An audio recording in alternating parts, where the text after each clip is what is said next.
Assalamu alaikum and hello everyone. Welcome to the special live session. I'm Dubna Shaheen, training wali, uh, an educator and a passionate learner of artificial intelligence. Today I'm super excited to host a very special guest who will share his thoughts, insight, experiences, and wisdom with us. So let's move to my guest. This is Abdul Rahman Sheikh, earning wala. Let's welcome him. Assalamu alaikum Abdul Rahman. Welcome to my show, Parenting and Education with Lubna. कैसे हैं आप? वालेकुम अस्सलाम ma'am. मैं बिल्कुल ठीक ठाक और आपका भी बहुत शुक्रिया कि आपने इनवाइट किया। बहुत शुक्रिया आपका हमारे शो में आने के लिए। एज आई नो कि आप बहुत ज़्यादा बिजी होते हैं और मैं देखने वालों को भी ये बताती चलूँ कि अब्दुल रहमान शेख ना सिर्फ स्टूडेंट है रेहान स्कूल ऑनलाइन एकेडमी में, in fact he also play a facilitator role in our Rehan AI teachers institute batch 11 में तो उन्होंने फैसिलिटेटर का रोल प्ले किया है, बट डेफिनेटली बाकी क्लासेस में भी किया होगा। तो हम अब्दुल रहमान की कहानी इन्हीं की जुबानी सुनेंगे। Let's move towards him. और अब्दुल रहमान अपना इंट्रोडक्शन दें और ये बताएं कि आप कौन हैं, कहाँ से हैं और क्या करते हैं। जी, सबसे पहले मेरा नाम जिस तरह से आपने बताया कि अब्दुर्रहमान शेख है और सोशल मीडिया पे मुझे लोग अब्दुर्रहमान अर्निंग वाला के नाम से जानते हैं। तो मेरा ताल्लुक संध हैदराबाद से है, but due to some reasons मैं इस्लामाबाद में शिफ्ट हुआ हूँ तकरीबन कोई 5 साल पहले। ये मेरा एक छोटा सा इंट्रो है। उसके अलावा अगर बात की जाए रेहान स्कूल सिस्टम्स की, तो इसमें मैं as a assistant facilitator, as a student, as a facilitator, तीनों कैटेगरी में काम कर चुका हूँ। so, अच्छा, आपने अपनी एज क्या बताई है? आप कितने साल के हैं? मैं अभी 18 ईयर्स का हूँ। ठीक है। और रेहान स्कूल को ज्वाइन किए हुए कितना अरसा हो गया? मुझे अभी अगस्त में ही 1 ईयर कंप्लीट हुआ है। ओके। और अपनी थोड़ी सी फिजिकल स्कूलिंग के बारे में बताएं कि वो आपने कहाँ से की और कौन सी क्लास तक पढ़ा है? आह, मैंने बेसिकली हैदराबाद से की थी अपनी एजुकेशन कंप्लीट, लाइक मैट्रिक मैंने की पिछले साल। इस साल मैंने फर्स्ट ईयर की और अभी सेकंड ईयर की तैयारियां जारी हैं। तो ये मेरा एजुकेशन बैकग्राउंड रहा है। उसके अलावा फिर रेहान स्कूल भी है, साथ साथ इसको भी लेके चलना है। दोनों चीज़ें को बैलेंस करके। अच्छा, मतलब आप मैट्रिक कर चुके हैं और अब इंटर का फर्स्ट ईयर लास्ट कंप्लीट हो ईयर है, गया। लास्ट सेकंड ईयर है ईयर, बस। सेकंड ईयर भी आपने जी, लास्ट ईयर करना है। तो क्या सब्जेक्ट्स रखे हुए हैं वहां पे और कौन से सब्जेक्ट की स्टडीज हो रही हैं? मैंने बेसिकली प्री इंजीनियरिंग रखी हुई है। हम्म। और अभी फ़िलहाल क्योंकि मैंने एग्ज़ाम्स दिए हैं तो अभी रिज़ल्ट नहीं आया, इसलिए मैं थोड़ा-सा रिलैक्स हूँ आजकल। तो बस मैंने कहा जब तक रिज़ल्ट नहीं आता थोड़ा रिलैक्स रह लिया जाए, उसके बाद फिर प्री आगे इंशाल्लाह। इंजीनियरिंग आपके, जी जी, तो प्री इंजीनियरिंग तो एक मुश्किल कैटेगरी है। उसके साथ आप इस ऑनलाइन स्कूल की रिस्पॉन्सिबिलिटीज जो कि काफी सारी हैं आपके पास, और एज अ स्टूडेंट भी आपकी काम भी हैं काफी सारे, कैसे मैनेज करते हैं? जी, तो बेसिकली इसका जो मैं आपको अगर थोड़ा-सा बैकग्राउंड बताता चलूँ, मैंने मैट्रिक की, सब्जेक्ट हम्म। था बायोलॉजी। और मैं एक ऐसा इंसान हूँ जो कि कंप्यूटर से हमेशा से भागता आ रहा है। और मतलब कंप्यूटर की दुनिया से मेरा दूर दूर तक कोई वास्ता ही नहीं था। ये पिछले साल हम्म। हुआ मैट्रिक के बाद। मतलब बस एक होता है इंसान में कि अजीब ही लगता था मुझे, कंप्यूटर क्या है, मैं डरता था बस। तो खैर इसका इस तरह से स्टार्टअप हुआ। मैंने इनफैक्ट इसी वजह से बायोलॉजी में मैट्रिक की कि मुझे कंप्यूटर ना पढ़नी पड़े, बस बाकी खैर है। तो हम्म। बायो मैट्रिक की, मैट्रिक करने के बाद 2-3 जिस तरीके से मंथ्स होते हैं सोचने के लिए होते हैं कि आपने क्या करना है आगे। तो उसके अंदर मैं फ्री था तो बाबा ने ऐसे ही कोर्सेज करा दिए कि कुछ ना कुछ टाइम जो है कोई उल्टे सीधे कामों में ना लगे, इसके बजाय आपका टाइम इन्वेस्ट अच्छे काम में हो। तो बाबा ने कुछ कोर्सेज करा दिए कंप्यूटर से रिलेटेड, जैसे बेसिक कोर्सेज एमएस ऑफिस वगैरह का। फिर उसके बाद हम्म। मैंने जो है इंटरेस्ट वहाँ से मेरा डेवलप हुआ तो 2 महीने में इनफैक्ट मैंने काफ़ी कुछ सीखा, जिसमें काफ़ी कोर्सेज थे, जैसे MS ऑफिस पूरा हो गया, एडोबी फोटोशॉप हो गया, प्रीमियर प्रो हो गया, वीडियो एडिटिंग टूल एडोबी का, और उसके साथ डिजिटल मार्केटिंग हो गई, और SEO, साइबर सिक्योरिटी HP से मैंने की। हम्म। और मतलब बेतहाशा कोर्सेज 2 मंथ्स के अंदर मैंने किए थे। पाइथन हो गई। तो इस तरीके की काफ़ी चीज़ें मैंने की, और फिर उसके बाद 2 मंथ्स लेटर मैं रेहान स्कूल में आ गया। ये बात है पिछले साल अगस्त की, कि मैं रेहान स्कूल में आया, और उससे पहले मैंने जून में स्टार्टअप लिया था। हम्म। जून जुलाई मैंने ये इन कामों में लगाए। फिर उसके बाद मैं रेहान स्कूल में भी आ गया, साथ साथ अपनी एजुकेशन भी कंटिन्यू रखी। और बस फिर वहाँ से मेरा ख्याल है कि मैं एक पहला ही ऐसा स्टूडेंट होऊंगा जिसने, कह सकते हैं कि पहले मंथ के एंड में, लाइक 30 अगस्त को पहला टीचिंग की थी, पहली टीचिंग। तब मेरे लिए काफ़ी एक अजीब सिचुएशन थी कि मैं किस तरह से करूँगा। बस वो हम्म। कैसे ना कैसे करके डिलीवर की। हम्म। और उसके बाद फिर अभी आपका तो खैर बैच 11 है। मैं प्रॉपर आपके बैच में नहीं ज्वाइन करता, जिस तरह से कभी आता हूँ कभी नहीं आता। तो जो हम्म। इसका पहला बैच था, वो स्टार्टअप जब हो रहा था ये पूरी एकेडमी, तब उस वक्त मैंने पहले बैच के अंदर प्रॉपर एज असिस्टेंट काम किया। वो दूसरी इंटर्नशिप थी मेरी। हम्म। पहली थी मेरी, मैंने जो कि मैंने आपको बता दिया, 30 अगस्त मैंने स्टार्ट की थी। और वो थी, मैंने एक सेशन देना था वीडियो एडिटिंग पे, नाइट शिफ्ट में अच्छा। हमारी होती अच्छा। है जी, उसमें। हम्म। तो वहाँ मैंने वो सेशन किया। जैसे ही वो कंप्लीट किया तो आपका Rehan AI teacher institute open हो गया, पहला बैच आया, इसके अंदर मैं एज असिस्टेंट आ गया। फिर उसके बाद जब वो कंप्लीट हुआ तो मुझे एक अपॉर्चुनिटी ये मिली कि मैं फिर मैम मरियम के साथ 2 मंथ्स के लिए मैंने काम किया। लाइक उस अपनी क्लास को एज असिस्टेंट काम किया, जो हमारी मॉर्निंग शिफ्ट होती है, जिसका मैं स्टूडेंट भी हूँ। तो मैंने उसको असिस्ट किया, देखा कि किस तरह से काम हो रहा है। चीज़ें मैं मरियम से मैंने काफ़ी कुछ चीज़ें सीखी भी। और मतलब कहते हैं ना कि जो आपका कोई ना कोई ऐसा इंसान होता है जिससे आप काफ़ी कुछ सीखते हो।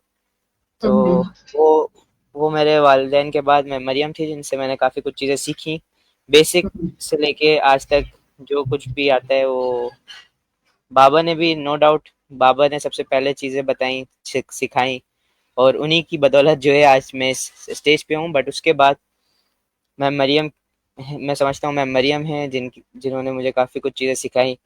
और बस वहाँ से जो है फिर मेरे पास अपॉर्चुनिटीज़ भी आई। ऐसा नहीं है कि लाइक अपॉर्चुनिटीज़ नहीं आई। उसको सीखने के बाद लाइक सीखा है इस तरह से था कि मुझे रात 2 बजे भी अगर कोई काम आ रहा है ना, मैंने करना है। लाइक इस हम्म। तरह से मैं काम करता रहा। और सुबह मुझे एग्जैक्ट 9 AM पे क्लास ज्वाइन भी करनी होती थी, चाहे रात 3 बजे सोऊं, 4 बजे सोऊं। लेकिन वो जो टाइम मैंने लगाया उसके अंदर, जो चीज़ें मैंने सीखी, अब इस स्टेज पे आने के बाद मुझे इस चीज़ का अंदाज़ा होता है कि यार अगर मैं उस टाइम पे ये चीज़ें नहीं सीखता तो इतनी जल्दी आज ग्रो नहीं कर पाता, इतना टाइम नहीं हम्म। देता तो मतलब नहीं ग्रो कर पाता। सो बस वो टाइम देने का फ़ायदा हो गया, और सिखाने वाले भी अच्छे मिल गए, चीज़ें भी सिखाई। तो बस वहाँ से वो जो मैं मरियम के साथ काम किया 2 मंथ्स, वो उधर से काफ़ी कुछ चीज़ें सीखने को मिली। फिर उसके बाद वो ख़त्म हुई तो मुझे एक और इंटर्नशिप मिली। वो थी कि मैंने कोडिंग एकेडमी, हमारी स्टार्ट हुई थी, ध्यान आई कोडिंग एकेडमी। वो भी जब स्टार्ट हुई थी, तो स्टार्ट होने से अब तक जो उसके लीड फैसिलिटेटर्स हैं, हम्म। टॉप 3 हैं, और उनके अंदर मैं आता हूँ। वाह, वेरी मेरे नाइस। साथ अभी तक वही हैं, टॉप 3। बाकी दो जब कौन भी है? मैं स्टार्टअप, मेरे साथ ही हैं, और अभी भी हम लाइक एक है गनी प्रोग्रामिंग वाला, और एक और है अहमद स्मार्ट वर्क वाला।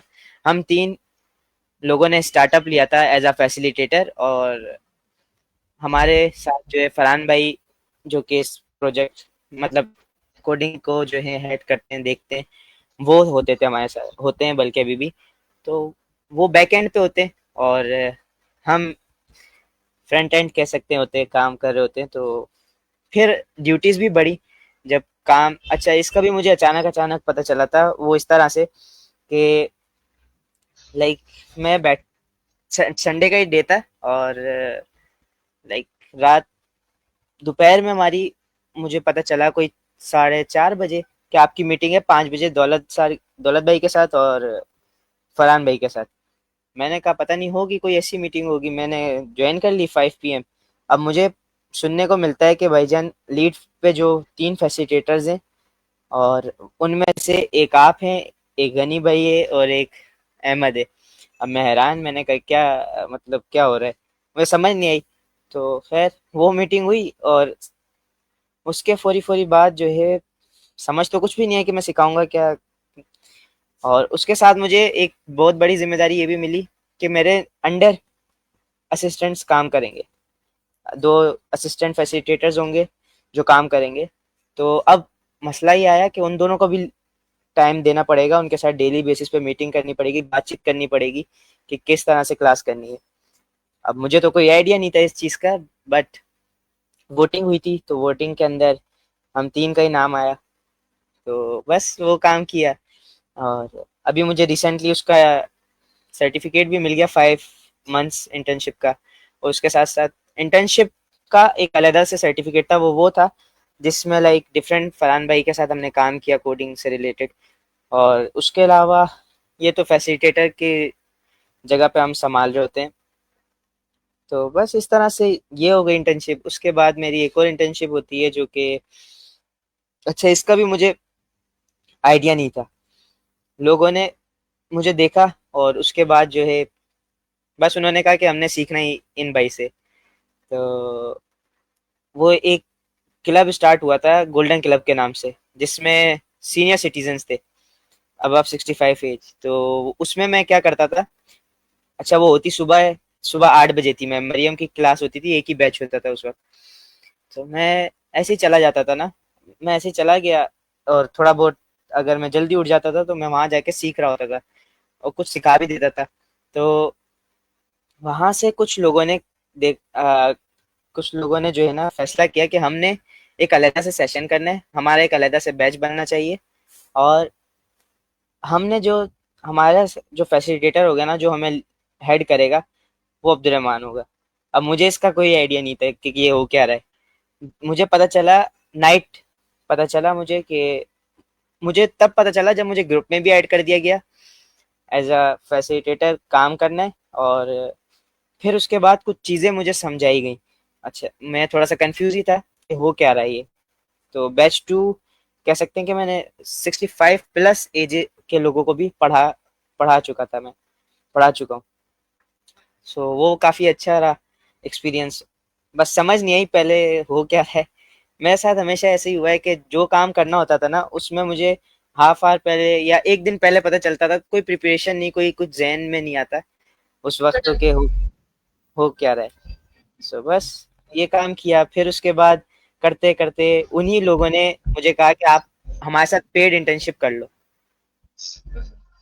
तो उन लोगों ने फिर सरजान को, उनमें से एक थे जिन्होंने सरजान को नाम दिया। सरजान ने कहा अच्छा ठीक है आप ले लें इसको। सरजान ने फिर एक इंटर्नशिप, फिर उसके बाद एक और बंदे ने उन्हीं में से इंटर्नशिप का बोला। तो मैंने कहा ठीक है, रेहान स्कूल के जरिए से सर दौलत ने मुझे कहा, मैंने कहा ठीक हो गया मैं कर लेता हूँ। और उसके अलावा मुझे फिर लाहौर प्रेस क्लब में 3 बंदों का, मतलब 3 बंदों के सर्टिफिकेशंस और जो है उनको इनाम के लिए, वो एक पूरा का पूरा फंक्शन बनाया गया था, जिसमें मैं भी था, गनी भाई था और अहमद था। अब मुझे जो है वहाँ एक पहला अपना इंटर्नशिप का सर्टिफिकेट मिला फॉरेन। दूसरा मुझे पेमेंट मिली अपनी, $100 थे उस वक्त, फर्स्ट मंथ की पेमेंट थी, $100 थे वो मिले। फिर उसके बाद मुझे कुछ 2-3 और सर्टिफिकेट्स मिले, जिसमें से एक एप्रिसिएशन था, एक और सर्टिफिकेट था। तो मतलब वो भी अचानक हुआ था, वो मुझे पता चला, मतलब मैं इस्लामाबाद में हूँ, मुझे पता चलता है रात में थर्सडे की नाइट कि ऐसे ऐसे है, आपको सर्टिफिकेट मिलेगा, आना है आप भी आए और ज़रूर आए। तो अब सुबह फंक्शन है और मुझे पता चलता है नाइट, मैंने कोई प्रिपरेशन नहीं, मुझे पता ही कुछ नहीं। अब फिर अचानक अचानक जल्दी जल्दी जो है ना काम किया और सुबह फंक्शन में कैसे ना कैसे करके पहुंच गए वहां जाके। बस अच्छा, मतलब एक पूरी इस जर्नी में काफी कुछ सीखने को मिला, अच्छा एक्सप्लोर करने को मिला। तो अभी आप लोगों के सामने ही है। माशाल्लाह बहुत ज़्यादा इंस्पायरिंग जर्नी है आपकी अब्दुल रहमान, और मज़ा आया सुन के ना। अपनी जनरेशन में से जब हम किसी को यंग बच्चों में से इस तरह से कामयाब होते देखते हैं तो ऐसा लगता है कि जैसे पाकिस्तान जो है वो महफूज हाथों पे जाने वाला है। वरना जो हालात हम देखते हैं तो उसके बाद डर लगता है कि आने वाला फ्यूचर पता नहीं कैसा होगा। लेकिन जब आप जैसे बच्चे में देखती हूँ तो मुझे लगता है कि नहीं, इंशाल्लाह महफूज हाथों में होगा। अच्छा चलिए, एक गोल्डन क्लब से स्टार्ट करते हैं। आपने जो इंट्रोडक्शन दिया, अपने बारे में कुछ बताया, तो वहां पे आपने 65 इयर्स प्लस लोगों को क्या सिखाया? जिस तरीके से आपकी टीचर ट्रेनिंग की बुक है ना, हम्म। हम्म। वैसे ही उनकी एक बुक होती है गोल्डन क्लब के नाम से, जिसमें उनको basic full chat GPT master जो कहते हैं ना, जिसमें वो एक एक चीज अपनी ऑर्गेनाइज करवा सकते हैं, वो सिखाए पूरी बुक के अंदर। उसके अलावा उनको काफी चीजें ग्रॉक एआई का बताया, सिखाया, डिफरेंट एआई टूल्स का सिखाया, उनको चीजें बताई उनको। तो वो अब मुझे है ना, पहले दिन समझ इसलिए भी नहीं आ रहा था कि करना क्या है, बिकॉज मुझे नहीं पता था कि इनको हैंडल कैसे करें। वो तो शुक्र है कि मैंने मैम मरियम के साथ जो है शुरू वाली जो क्लासेस थी वो मैं कभी ज्वाइन कर रहा होता था, तो उधर से मैम मरियम को देख देख के इस तरीके से वो हैंडल करती हैं, थोड़ा बहुत उसमें से जो है मैंने कुछ चीज़ें पिकअप की। और पहले दिन तो मैंने लेक्चर दे दिया। अब वो लोग मुतासिर हो गए, उन्होंने कहा ठीक है ये बंदा हमने हमें यही चाहिए बस। तो अल्लाह का शुक्र है कि फिर आगे जो है उनको कभी भी ये शिकायत नहीं हुई कि ये बंदा मतलब अब ज्यादा बोलता है। अब इस एज के जो लोग होते हैं ना उनकी वही होती है, मतलब वो ये चाहते हैं कि वो बोले और दूसरा सुने, और चिड़चिड़ाहट भी आती है इस उम्र के साथ साथ। तो मैं बस उसी तरीके से जिस तरह से मैम मरियम लेके चलती थी मैंने वही कोशिश की। अच्छा, मैं दो बंदों से बड़ा इंस्पायर हुआ था यहाँ स्कूल में। एक हमारे नाइट शिफ्ट के सर रहमत हैं, दूसरे मैम मरियम है। इन दोनों से मैं इंस्पायर हुआ था। मैं सर रहमत की क्लास में गया, तो वहाँ सर रहमत की बातचीत करने का तरीका, वहाँ से मैंने बच्चों वाला स्टाइल जो है पिकअप किया कि अगर कभी कोई स्टूडेंट है उनको किस तरह से हैंडल करना पड़ता है, वो मैंने दोनों से सीखा, मैम मरियम और सर रहमत दोनों से सीखा। फिर गोल्डन क्लब को किस तरह से हैंडल करना है वो मैंने मैम मरियम से सीखा, कि अगर ज़्यादा एज्ड लोग हैं तो आपने कम बोलना है, उनको ज़्यादा बोलने देना है। और जब वो कोई बात कह रहे हैं तो उनको ये इत्मीनान दिलाना है कि आप सुन रहे हो और जो वो कह रहे हैं वो ठीक है। अगर आप उनके साथ आर्ग्यूमेंट करने लगोगे तो फिर जाहिर ही बात है वो उनको गुस्सा भी आएगा कि ये क्या बोल रहे हैं, हमारा तो एक्सपीरियंस बहुत ज़्यादा है। तो आप आर्ग्यूमेंट करने से अच्छा उनके बस सुने, और ठीक है फिर उनको बाद में आप सिखा भी दें। अब बहुत दफ़ा ऐसा भी मसला आता था कि मैं सिखा तो देता था बट ड्यू टू एज उनकी वो भूल जाते थे कि ये मैंने सिखाया है। तो अगर मैं उस जगह पे उनके साथ आर्ग्यूमेंट करता, नहीं मैंने सिखाया है, मैंने ये किया है, तो वो चिढ़ जाते। मैंने कहा ठीक है मैंने नहीं सिखाया, मैं वापस से हम इसको पढ़ लेते हैं। तो वो 2 महीने का कोर्स था, वो इतने मुतासिर हुए कि उन्होंने कहा ये बंदा अब हमें इंटर्नशिप के लिए भी चाहिए, हम इसको पे करने के लिए तैयार हैं। तो बस वहाँ से फिर जर्नी स्टार्ट हुई। और इस ड्यूरिंग मैंने काफ़ी सारी इंटर्नशिप्स की हैं ऑलमोस्ट। कोई अगर मैं बड़ी इंटर्नशिप्स की बात करूँ तो वो 10 हैं, और उसके अलावा जो छोटी मोटी इंटर्नशिप्स हैं वो भी मैंने काफ़ी सारी की हुई हैं। तो 10 तो इसमें वो से हैं जो पेड कितनी है और अनपेड कितनी है? इसमें से इसमें से पेड थोड़ी कम है, अनपेड ज़्यादा है। और जो अनपेड है बेसिकली मैंने सीखा उन्हीं से। क्यों? क्योंकि उसके अंदर आपको एक तो टाइम, और जो अनपेड होती है ना उसमें आपको एक चीज़ का ये होता है कि यार अगर आप कभी पैसा ले रहे हो ना तो आपको ये होता है जितना पैसा वो दे रहा है मैं उतना ही काम करूंगा, ठीक है। और अगर आप अनपेड कर रहे हो उसमें आपको ये कभी कभी जहन में ये भी आता है कि यार ये क्या है, मैं तो फ्री में काम कर रहा हूँ, कोई फायदा नहीं हो रहा। और असल फायदा आपको वही लोग सिखा जाते हैं जो कि आप फ्री में जिनके साथ काम कर रहे हो। अब जब आप फ्री में कर रहे हो ना तो वो लोग ये समझते हैं बाहर के लोग कि ये बंदा फ्री में भी काम कर रहा है, तो उनकी ये कोशिश होती है कि वो अपनी लाइफ जर्नी से ज़्यादा चीज़ें सिखा सकें। और बस इसी तरह से जो है मैंने पहले फ्री काम किया, लेकिन फॉरेनर्स के साथ किया तो उनका माइंडसेट ऐसा होता है, तो वो ज़्यादा से ज़्यादा सिखाते थे और मैं वहाँ से फ़ायदा उठाता था। कि वो सिखा रहे हैं और मैं काम करके दे रहा हूँ। हम्म। तो ये भी एक तरीके से पेड ही हो गई कि उनकी लाइफ से सीखने को मिल रहा है। और आजकल अगर हम कहीं भी जाते हैं तो लोगों के पास टाइम नहीं होता दूसरों को सिखाने का। ऐसे तो ही। ये भी मैं एज अ पेड ही लेके चला कि ये अपना माइंडसेट ऐसा बना लिया कि ये एक तरह से मुझे पे ही कर रहे हैं। क्योंकि उसमें से आपने एक्सपीरियंस बहुत किया ना, आपने बिल्कुल, सीखा बहुत कुछ उसमें से, तो वो मेरे ख्याल से पे करने से ज्यादा बड़ी चीज है। बिल्कुल ऐसा ही है। अच्छा, अब उसके बाद मैं आपसे कोडिंग का क्वेश्चन करूंगी। अब जैसे आपने गनिंग प्रोग्रामिंग वाले की बात की, उनका भी रिसेंटली कल ही मैंने इंटरव्यू किया और उनसे भी बड़ी अच्छी टॉक रही। तो कुछ उनकी भी पर्सनालिटी में बड़ा ठहराव सा है और आपकी भी पर्सनालिटी बड़ी कूल काम और ठहरी हुई सी है। हालांकि आपकी एज में ना बॉयज के अंदर स्पेशली बड़ा स्पार्क होता है, उनकी एनर्जी को ना रोकना बड़ा मुश्किल हो जाता है। लेकिन मैं आप जो बच्चे हैं ना, इन सब में ठहराव बहुत ज्यादा देखती हूँ। तो इसका क्या रीजन है, ये कहाँ से आया आप लोगों के अंदर? अच्छा, ये मैं बताता हूँ। मेरे अंदर तो जो आया ना, वो वैसे मेरे अंदर ठहराव इतना नहीं था। आ, मतलब एक तरह से देखा जाए तो ठहराव उस सेंस में नहीं था कि अगर कोई मतलब बात कर रहा है ना तो फिर गुस्सा बहुत जल्दी आता था और अभी भी हम्म। आता है। But hmm. कंट्रोल करना भी इंसान को आना चाहिए। तो वो हम्म। मैंने सीखा, गोल्डन क्लब से सीखा, जो सही बात है। उन्होंने मुझे काफी कुछ सिखाया क्योंकि वो एजेड थे और लाइक वो जिस तरह से बात करते हैं, जाहिर बात है एक टाइम पे आके जो हम जैसे लोग होते हैं उनको गुस्सा आ ही जाता है कि यार ये क्या हो क्या रहा है, मैं ये तो कोई सुन ही नहीं हम्म। रहा, मैं यानी झूठ कह रहा हूँ। तो वहां से काफी कुछ सीखा। फिर जब कभी इस तरह से होता था मैं डिस्कस कर लेता था, बाबा से अपने डिस्कस कर लिया कैसे ऐसे हुआ है। तो फिर वो भी समझाते थे, फिर उसके साथ साथ मैं मरियम से भी डिस्कस कर लिया कि भाई इस तरह से हो रहा है, मैं क्या करूँ। तो वो भी समझाती थी। तो वो जो समझाना था ना, वहां से काफी कुछ चीजें सीख के थोड़ी सी कामनेस आई है। बट पूरी तरह से कह सकते हैं नहीं आई, क्योंकि हर इंसान के कह सकते हैं दो तरीके के रूप होते, एक तो ऑन कैमरा और दूसरा वैसी घर वाला। तो उस तरीके की कामनेस नहीं है, बट पहले से बेहतर है। लेकिन बहुत अभी भी मैं आपको कहूंगी कि आपकी एज में आपके अंदर जितना ठहराव है ना, ये भी बहुत ज्यादा है। मतलब वाकई इसमें कोई शक नहीं है, आपकी पर्सनालिटी वाकई तारीफ के काबिल है। क्योंकि हमारा जो मेरा अपना डेली जो डीलिंग है होती है वो इस एज के स्टूडेंट्स के साथ डेली होती है। तो वहां पे मैं बहुत सारी ऐसी चीजें देखती हूँ जो कि प्रॉब्लमेटिक होती हैं।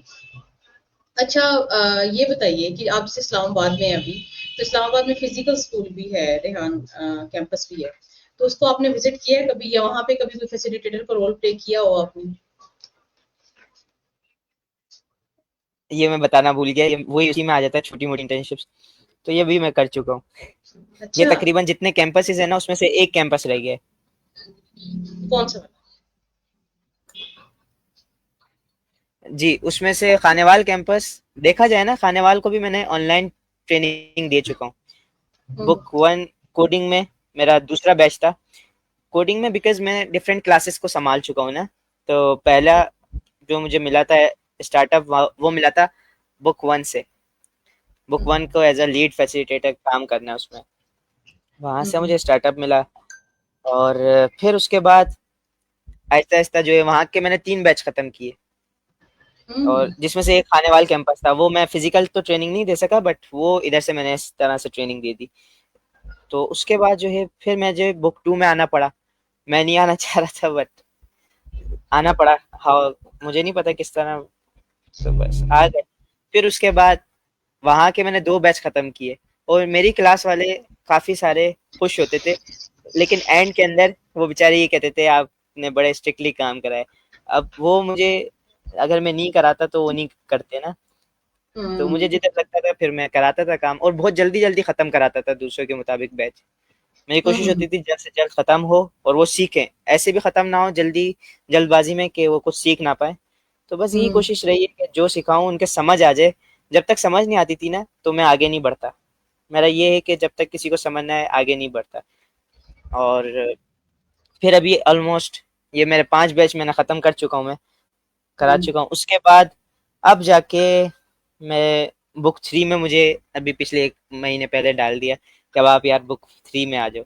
तो बस वहाँ आ गए। अब जो है वहाँ पहला बैच स्टार्टअप हुआ है, तो ऐसे ऐसे इसको भी जल्दी है, जल्द खत्म कराने का है कि बस हो जाए खत्म। सही। अच्छा, अभी आपने प्री इंजीनियरिंग का सेकंड ईयर भी कंप्लीट करना है, तो वहां पे तो आपकी मॉर्निंग कॉलेज स्टार्ट हो जाएगा। फिर आप इसको कैसे बैलेंस करके चलेंगे साथ? यहाँ पे भी आप अच्छा, मॉर्निंग टाइम दे रहे हैं, इवनिंग में भी, या आप इसको प्राइवेट करेंगे? बेसिकली मेरा जो कॉलेज है वो प्राइवेट नहीं है, बट कॉलेजेस में जिस तरह से छुट्टी वगैरह कोई इतना मसला नहीं होता छुट्टियों का, तो मैं लीव अप्लाई कर देता हूँ, बिकॉज मुझे ऐसा लगता है कि कॉलेजेस में लाइक इतना मतलब कोई काम जो है इतना नहीं होता। बंदा घर पे अगर थोड़ा ज़्यादा टाइम दे दे, वही जो टाइम कॉलेज में लगाएगा, तो काफ़ी कुछ चीज़ें सीख भी लेता है और बुरी आदत से थोड़ा सा दूर रहता है, क्योंकि आजकल जो है कॉलेजेस का माहौल थोड़ा सा मुझे लगता है कि अच्छा नहीं रहा। तो हाउ नो, अगर कैसे ना, मतलब अगर हम ये भी सोचे ना कि मैं दूर ही रहूंगा, दूर भी रहूंगा, तो हाउ नो आप किसी ना किसी तरह से उस आदत में फिर भी पड़ जाते हो, उनकी हम्म। सोहबत में। बेशक आप उनसे कितना भी दूर रहने की कोशिश कर लो, तो फिर मेरी हम्म। कोशिश यही होती है कि यार ऐसी जगह से दूर आ जाए, और जो है ना इस टाइम पे मैं अपने आप पे वर्क कर लूँ, और ये जो 3-4 घंटे मैं लगाऊंगा कॉलेजेस में, वो ज़ाया ही होंगे एक तरह से, कि वो टीचर आए, लेक्चर दिया, चले गए। फिर वही मतलब लेक्चर में भी बातचीत दोस्त वगैरह कर रहे होते हैं, और इनफैक्ट मैंने मैंने बताया नहीं आपको कि मेरे दोस्त भी नहीं बनाए। ये जो 11 साल की जर्नी रही, मैंने 11-12 साल की, मैंने कोई दोस्त नहीं बनाया। इसका रीजन क्या है? इसका रीज़न वो एक हादसा था जो मेरे साथ हुआ, और हम्म। सेकंड क्लास में हुआ। तो मतलब बुरा था, मुझे काफ़ी बुरी लगी हुई वो चीज़, कि एक हम्म। मैं दोस्त बना था, तो उस भाईजान ने क्या किया, उसने किसी से लड़ाई के चक्करों में, उसने बैठना होता था मेरे साथ ना, तो अब कोई दूसरा बंदा आके बैठ गया मेरे साथ। अब हुआ ये कि वो उसके बैक पे जाके उस वक्त तो बैठ गया, लड़ाई की, लेकिन फिर बैठ गया चुपचाप, बातचीत का बात खत्म हो गई। फिर उसने क्या किया, जैसे ही छुट्टी होने होने में कोई आधा घंटा था, उसने पेंसिल होती है ना, पेंसिल उसकी इधर शोल्डर पे बहुत जोर से मारी, मतलब उसकी जो नोक होती है वो उसके कमर शोल्डर में घुस गई। अब क्या हुआ उस जी, तो उसने एंड में आके मुझे फंसा दिया कि भाई मैंने कुछ नहीं किया, और मैं तो, मेरे साथ एक बंदा बैठा, आप इससे पूछते। तो उसी दोस्त ने मुझे फंसा दिया। बस वहां से ऐसा दिल खराब हुआ, तो उसके बाद फिर मैंने नहीं किया। इनफैक्ट मैं यहाँ भी, घर में भी जो है बाहर नहीं निकलता ज्यादा, तो फिर आप क्योंकि उस चीज से कैसे निकले? आपने अपने आप को जस्टिफाई किया, आपकी बात मानी गई कि हाँ ये नहीं, सच मानी बोल नहीं रहे हैं, गई, या? मानी नहीं गई। अच्छा। लेकिन बस खैर वो किसी तरह से हो गया, खत्म हो गई बात। तो फिर उसके बाद से मैं जो है बैक एंड पे जाके बैठने लग गया। लोग कहते थे बैक बेंचर, मैं उस वक्त भी उनकी बात पे ध्यान नहीं दिया, मैं सबसे अकेला जाके बैठने लग गया। फिर वो नोट किया कि मैंने कि यार ये जो लाइफ है ना, ये थोड़ी सी अब सुकून में, लाइक ना किसी से बात, ना कुछ, अपने काम से काम रखो, सीधा स्कूल, स्कूल से घर, घर से ट्यूशन, ट्यूशन से फिर घर, फिर घर से मदरसा, और फिर घर, और सो जाओ बस। हम्म। तो बस इस तरह तो से अभी रखी लाइफ। सही, अभी आपको वो दोस्त कभी मिला है दोबारा, या आपको पता है वो कहाँ पे स्टैंड कर रहा है, जिसने आपके साथ ये किया था, हाँ, फंसाया था? हाँ, पता तो है कि वो किधर रह रहा है, बट हम्म। वही। कभी और जिंदगी में वो आपके सामने आ गया और उसने आपसे हेल्प मांगी किसी चीज के बारे में, तो क्या करेंगे? कर देंगे। वेल डन, बहुत अच्छी बात है, कर देंगे। ये बहुत अच्छा है कि आपने अपनी उस चीज से सीखा। हालांकि वो आपके साथ आपकी मिस्टेक ही थी, लेकिन ये है कि ये भी बहुत अच्छी बात है कि आपने अपने अंदर एक सॉफ्ट कॉर्नर, एक अच्छा जेस्चर भी रखा हुआ है उनके लिए। अच्छा, जी, अब्दुल रहमान, थोड़ा सा मुझे अपनी ये बताएं कि जैसे आपने कहा कि मैंने 2 मंथ में अडोबी के भी कोर्सेज किए, मैंने वर्ड ऑफिस के भी, एमएस ऑफिस के भी किए, इसके अलावा पाइथन सीखी, ये बहुत सारी चीजें सीखी। एडोब के आपने फोटोशॉप और इलस्ट्रेटर और ये डिजाइनिंग के कोर्सेज किए, फिर अब आप कैनवा के भी मास्टर हैं, तो दोनों में थोड़ा डिफरेंस बताएं, क्योंकि मेरा जो पर्सनल है ना, वो इसमें कंफ्यूजन है दोनों के दरमियान, जी। कि दोनों में से कौन सा बेटर है और किस पे वर्किंग करनी चाहिए। अब देखिए, दोनों में सबसे पहले तो मैं मास्टर नहीं हूँ, बट मैंने सीखा है, एलिस्ट्रेटर नहीं सीखा। मैंने वीडियो एडिटिंग सीखी है, एडोबी प्रीमियर प्रो, और एडोबी फोटोशॉप सीखा है वीडियो फोटो एडिटिंग में। अब दोनों को हम्म। एक तरीके से समझने के लिए हम इस चीज़ को देख सकते हैं कि एक होता है इंटरेस्ट, और एक होता है मतलब ऐसी वर्क गुजारा करने के लिए इंसान काम कर लेता है, लाइक अपने हम्म पैसे बचाने के लिए इंसान काम कर लेता है, उसका इंटरेस्ट नहीं होता हम्म कुछ चीजों में। अब जैसे एक इंसान है वो दुकान अपनी चला रहा है, उसका इंटरेस्ट है मार्केटिंग के अंदर। अब बट उस हम्म मार्केटिंग के अंदर आ जाती है लाइक आपको पोस्टर बनाने पड़ते हैं, मार्केटिंग करनी पड़ती है अपनी, उस चीज का उसको इंटरेस्ट नहीं है। अब हम्म जब उसको इंटरेस्ट नहीं है और ना उसके पास इतने पैसे हैं कि वो लोगों से जा जाके बनवाए पोस्टर, तो अब वो क्या करता है, वो करता है सबसे पहले लाइक उसका इंटरेस्ट नहीं है और वो काम गुजारा चलाने के लिए अगर वो काम करेगा तो उसके लिए कह सकते कैनवा बेहतरीन है गुजारा हम्म चलाने के लिए, क्योंकि वो ऑल इन वन है। ठीक है, और अगर कोई प्रोफेशन और प्रोफेशनल इसको लेके चलना चाहता है, उसका इंटरेस्ट है मार्केटिंग के हम्म अंदर, सिर्फ इस कैटेगरी में उसका इंटरेस्ट है कि वो पोस्टर बनाए और मतलब क्रिएटिविटी की तरफ उसका इंटरेस्ट ज्यादा है, तो वो फिर जो है ना कैनवा को भी सीखेगा, क्योंकि कैनवा कभी कभी जो है टाइम बचाने के लिए भी इस्तेमाल होता है। हम्म बट वो एडोबी फोटोशॉप भी सीखेगा, क्योंकि उसमें हम्म बहुत बारीकी से चीजें उसको हैंडल आउट की जाती हैं। हम्म इसी तरह से ये आई थिंक मिसाल ज्यादा अच्छी मेरे को लगती है कि एक इंसान, जिस तरीके से मैंने आपको पहले मिसाल दी वो मुझे ज्यादा अच्छी भी लगती है, और वेरिफिकेशन के लिए भी काफी है कि अगर आपका इंटरेस्ट है तो आप सीखो, अगर नहीं है तो फिर काम चलाने के लिए कैनवा सीख लो, बिकॉज एक कैनवा आपको लाइक वीडियो एडिटिंग भी करके दे रहा है, आपको वेबसाइट भी बना के देगा, आपको फोटो एडिटिंग भी करके दे रहा है, मतलब काफी सारी चीजें करके दे देता है। तो हम्म मेरा ख्याल है कि फिर आपको कैनवा, अगर आपका इंटरेस्ट नहीं है तो वो भी सीखो, और जिसका इंटरेस्ट है उसके लिए भी ये है कि कैनवा उसको भी आता है, कैनवा उसको सीखना जरूरी नहीं है, बट हाउ नो पता होनी चाहिए, क्योंकि सम टाइम्स कुछ ऐसा काम होता है जो कि 5 मिनट का होता है और आपके पास टाइम नहीं होता, क्यों? क्योंकि कुछ चीजें लाइक आप फोटो एडिटिंग वगैरह जो है, आप किसी का प्रोजेक्ट कर रहे हो लेट सपोज, और आपके पास एक काम आ रहा है $100 का, $200 का, कि बस आपने एक से दो पोस्टर बना के देने, लेकिन हम्म आपके पास 5 5 मिनट भी नहीं है, तो $200 मीन्स 57,000। तो हम्म अब आप क्या करोगे? आप वो छोड़ नहीं सकते ना, मतलब इट्स अ गुड अमाउंट। तो आप कैनवा इस्तेमाल करके विद इन 5 मिनट्स और 10 मिनट्स उसको क्रिएट करके दे सकते हो, और प्रोफेशनल क्रिएटिंग करके दे सकते हो। सो ये दोनों हम्म चीजें मैम इंटरेस्ट पे डिपेंड करता है।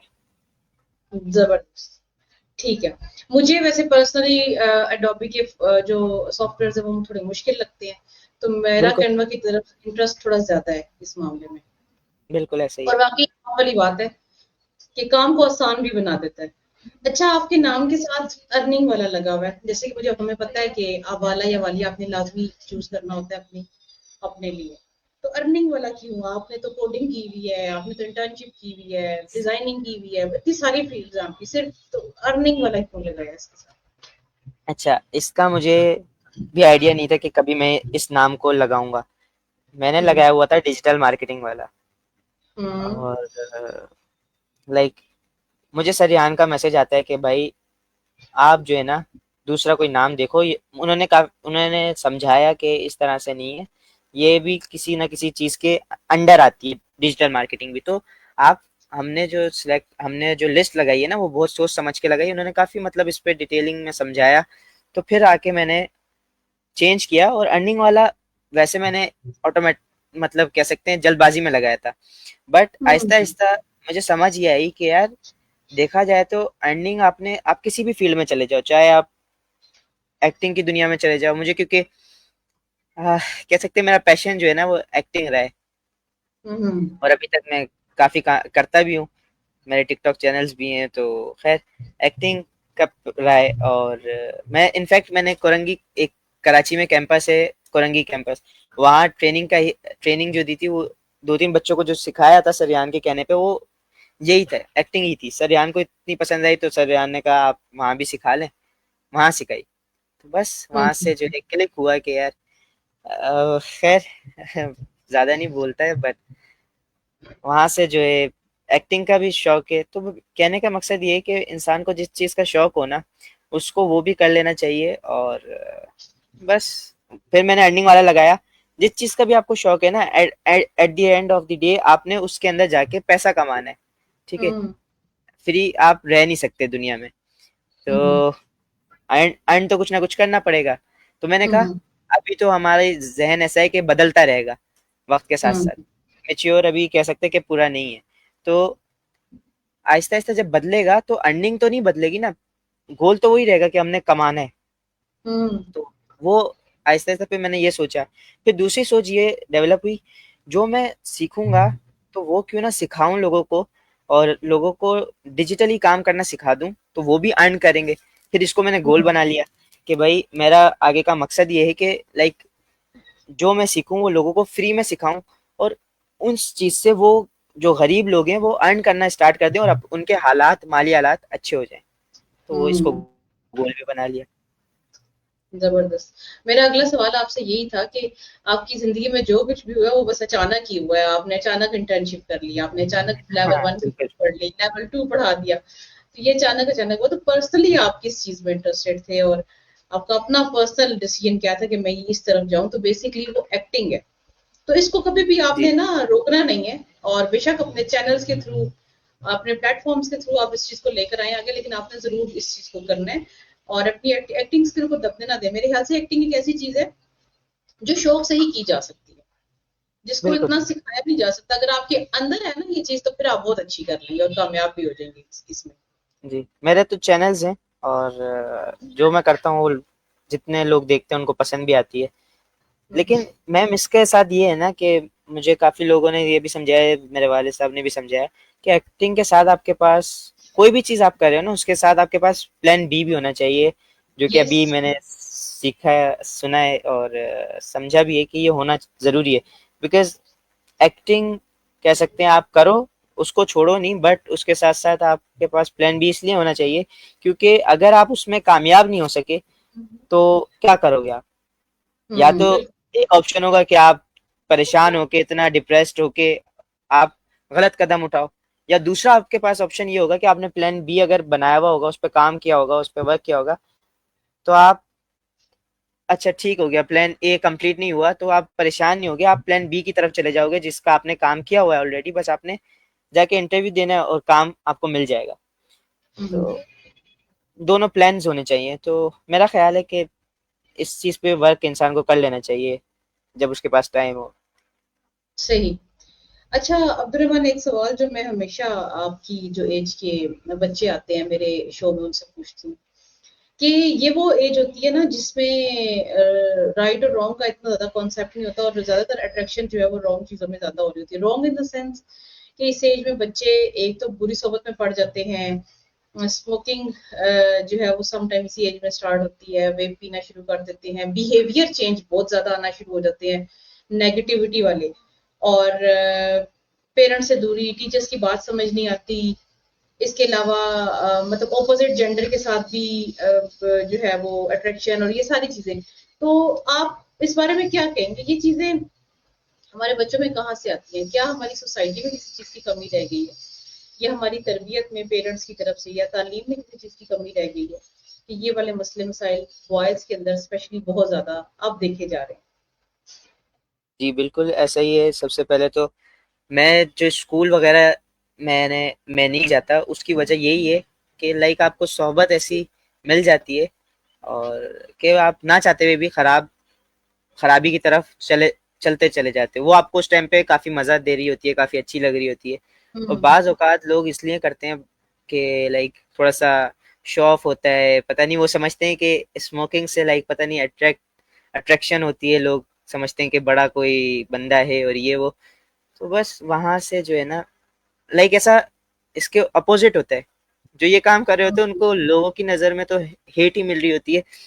हम्म सो बस मेरे वालिदैन ने हमेशा मुझे इन चीज़ों से दूर रखा, और जितना हो सकता है वो दूर रखते हैं। किस तरह वो लाइक इस तरह से कि मुझे मैं ज़्यादा नहीं निकलता, मतलब कॉलेज भी नहीं जाता, और मैं घर पे पढ़ लेता हूँ, वो ही बहुत है। तो हम्म बस इस तरह से बचा हुआ हूँ अभी तक इन चीज़ों से, वरना मेरा यही ख्याल है कि अगर मैं मेरे वालिदैन सही टाइम पे इस तरह से ना डिसीजन लेते तो आज मैं भी उन लड़कों के अंदर ही आता और अपने आप को हम्म बहुत ज़्यादा जो है ना ख़राब कर चुका होता है।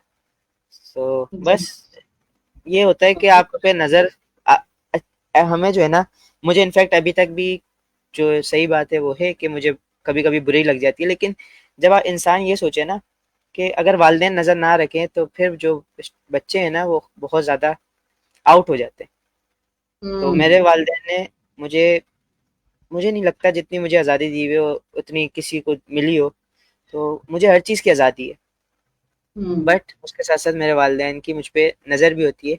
वो अच्छाई के लिए ही होती है कि कहीं ना, क्योंकि हम कहीं बिगड़ ना जाएं, कुछ उलट कदम ना उठा लें। Check and so balance strong है। बिल्कुल चेक एंड बैलेंस है। और तभी अगर इंसान घर पर भी है ना तो हम्म। उसके हाथ में एक ऐसी चीज़ है जिसकी वजह से वो बिगड़ सकता है, वो है इंटरनेट और मोबाइल। इसका हम्म। गुड यूजेज भी और बैड भी है। तो मैं ये समझता हूँ कि वालिदैन ने चेक एंड बैलेंस रखा हुआ है, तभी मैं आज तक सेव हुआ ना। मेरे हाथ में मोबाइल भी है, मेरे हाथ में लैपटॉप भी है, इंटरनेट भी है, ठीक है। तो मेरे वालिदैन ने चेक एंड बैलेंस रखा हुआ है जिसकी वजह से मैं आज जो है सेफ हैंड में हूँ, और जो जिधर भी जाता हूँ वहाँ लोग तारीफ ही करते हैं। तो वो सब उसकी वजह से, इन्हीं मेरे वालिदैन की वजह से ही होती है, क्योंकि उन्होंने यही चीज़ सिखाई है और जितना हो सके बचाते भी हैं। So that's why. जबरदस्त। अच्छा अब्दुल रहमान, एक चीज का जवाब दें कि स्किल या डिग्री। बोथ। 100% में से इसको रेट करें, कितने परसेंट डिग्री और कितने परसेंट स्किल और क्यों? देखें, स्किल्स आपके अंदर है ना आ जाती हैं। हम्म। डिग्री इसलिए ज़रूरी है क्योंकि हाउ नो लाइक, जिस तरह से अभी कहते हैं, कहा जाता है कि एआई जो है ना वो ह्यूमंस को रिप्लेस नहीं करेगी बट अपॉर्चुनिटीज बढ़ा देगी, ठीक है। हम्म। अब सपोज करें कि अगर इन फ्यूचर खुदा ना खास्ता एआई नहीं रहती तो फिर हम्म। इंसान क्या करेगा। जैसे मैंने हम्म। शुरू में कहा प्लान ए प्लान बी होना चाहिए। तो हम्म। शुरू अगर ना रहे तो इंसान क्या करेगा। हम्म। जाहिर बात है उसको तो एआई के अलावा कुछ आता ही नहीं है, वो करेगा क्या। हम्म। हम्म। तो फिर अगर उसके पास डिग्री है तो उसके लिए रास्ता खुला हुआ है, वो जा सकता है, बट हम्म। स्किल्स भी साथ लेके चल सकता है। तो दोनों इक्वल ही है कि आपको दोनों चीजें आनी चाहिए। स्किल्स अगर देखें, पहले एआई नहीं थी, लोगों के पास स्किल्स थी, वो कहाँ से डेवलप हो रही थी, वो ऐसी हो रही थी कि लोग जो है पढ़ रहे थे, पढ़ाई के अंदर से उनके पास डेवलप होना स्टार्ट हो गई थी स्किल्स। अब कोडिंग जो है वो आपको पढ़ाई जाती है, इसका पूरा एक अलग से यूनिवर्सिटीज होती हैं जो आपको कोडिंग की तरफ एज अ प्रो कोडर बनाती हैं। और ये पहले से मौजूद है, बस अब एआई आ गई है तो वो जो कोडिंग है वो इजी हो गई है, सिंपल। अब अगर ये खुदा ना खास्ता एआई नहीं रहती, क्योंकि इंसान नहीं बनाया ना इसको, कोई बग आ जाए, कोई एरर आ जाए, तो इंसान क्या करेगा। प्लान बी अगर नहीं है तो क्या करेगा वो। तो इसलिए डिग्री तो जो है ना वो ज़रूरी है, और उसके साथ साथ स्किल्स भी बहुत ज़रूरी है, एआई को सीखना बहुत ज़रूरी है। क्योंकि आज तक की जो रिपोर्ट है वो यही है कि AI is the future. So that's why. जबरदस्त। तो फिर आप इसको 50-50% रेट करेंगे दोनों को? Exactly, exactly. हम्म।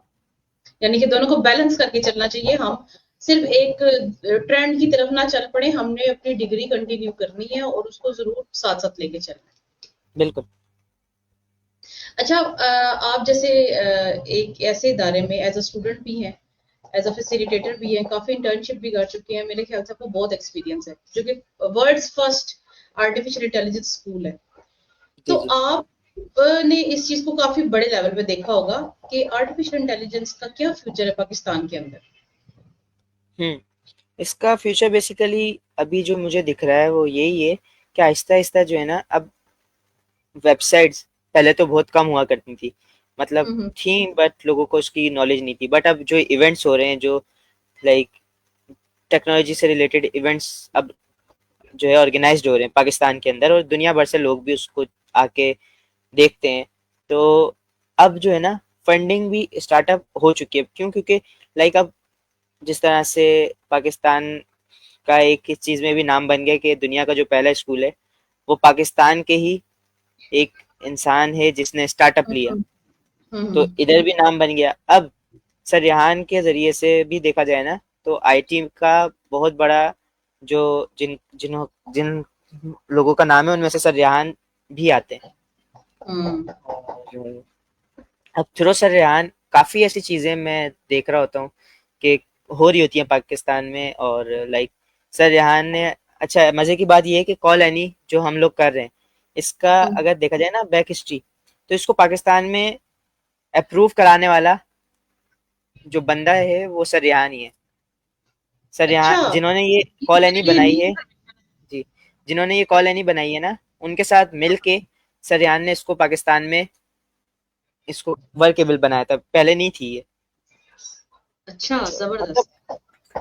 हाँ, अगर हम देखें ना, अब बहुत सारे लोग ये ऐसे भी होते हैं जो सर रेहान पे, मतलब इंसान जो है ना दूसरे इंसान से कभी भी खुश नहीं होता। मैंने कल एक इंटरव्यू में भी एक कहावत बोली थी कि मैंने एक चीज ये बनाई हुई, एक मैंने वीडियो डाली थी कि जो इंसान की 99 अच्छाइयों को छोड़ के एक बुरे अमल को पकड़ लेता है ना, वो दुनिया है।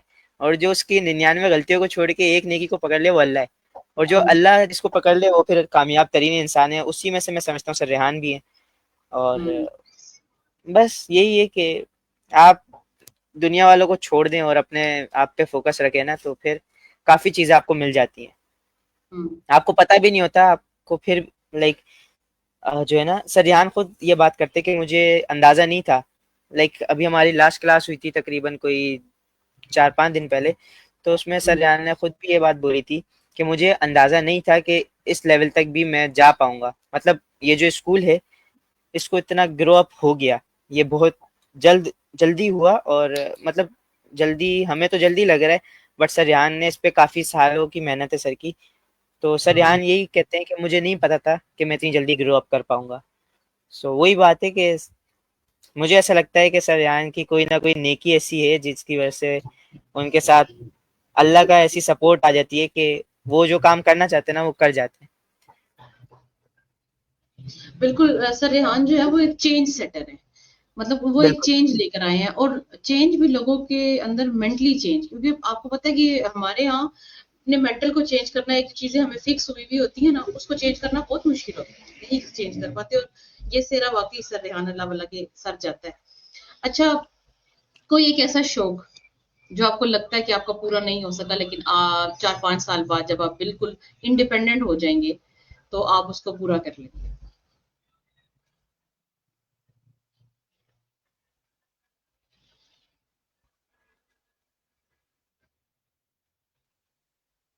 मेरी आवाज आ रही है? Yes. जी अभी आ रही है। अच्छा, जी जी अब आ मेरा रही है। सवाल समझ आया आपको? कोई एक अपना ऐसा दो शौक बताएं, या आपकी ख्वाहिश जो कि आपको लगता है कि अभी इनकम्प्लीट है, लेकिन जब मैं इंडिपेंडेंट हो जाऊंगा तो मैं इसको कंप्लीट कर लूंगा, और मैं इस अपने इस गोल को अचीव कर लूंगा।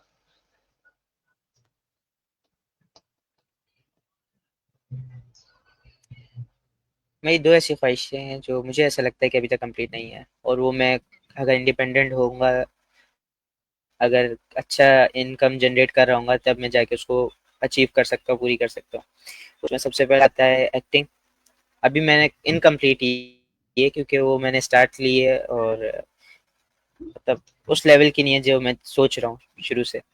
तो वो एक है। उसके साथ साथ दूसरी चीज़ है फार्म। एक ऐसा फार्म होना चाहिए जिसमें मेरे पास एक से एक एनिमल होना हो।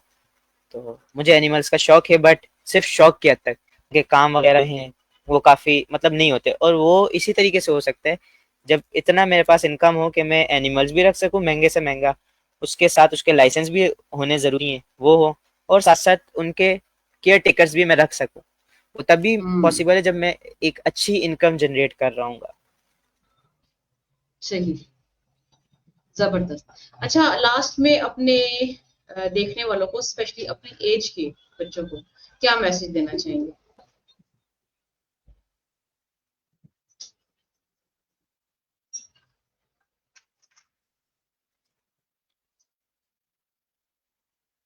हेलो, आवाज आ रही है अब्दुल रहमान आपको मेरी? जी इन लास्ट मैं ये एडवाइस देना चाहूँगा कि लास्ट मैसेज।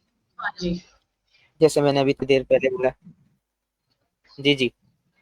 जी जी मुझे आ रही है। तो मैं लास्ट यही एडवाइस दूंगा, जैसे मैं थोड़ी पहले कहा, एक मिसाल वीडियो की अपनी, कि जो लाइक इंसान की 99 गलतियों को छोड़ के एक अमल को पकड़ ले, उसको